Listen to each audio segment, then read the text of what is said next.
Caitlin Clark had classy response to crazy question about WNBA playoffs. Caitlin Clark will lead the Indiana Fever into the playoffs for the first time in 8 years. They could discover their first-round opponent as soon as Tuesday night. At 20-19, Indiana is locked into the No. 6 seed before Thursday's final game against the Washington Mystics. However, its first matchup remains up in the air ahead of Tuesday's slate. The Fever will begin a best-of-3 series on the road against the Minnesota Lynx, Connecticut Sun, or Las Vegas Aces. On Tuesday, Clark was asked if she'd prefer to see either of those 3 teams.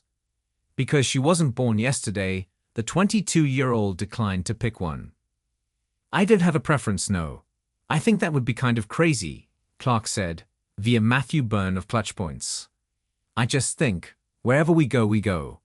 You prep the same exact way as you would prep for anyone else. Whoever we get, and you're happy about it. You're happy to be there, and then you believe you can compete against them." Continue reading. Even if Clark does have a preference, revealing it would especially be kind of crazy. The rookie is still wise enough not to give a potential opponent bulletin board material. However, an honest Fever fan may at least identify the team they don't want to see to start the postseason. While the Fever have one win apiece over the Lynx and Sun, they went 0-4 against the Aces, with an average losing margin of 12.75 points.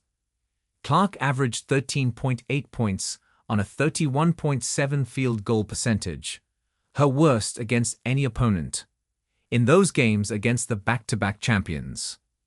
The Aces haven't played up to their elevated expectations, but they could be peaking just in time for the playoffs. They've won 8 of their last 9 games, including consecutive victories at Indiana.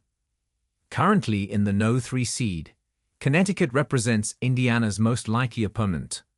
The Sun are 2 games ahead of the Aces and 2 behind the Lynx, who they're playing Tuesday night.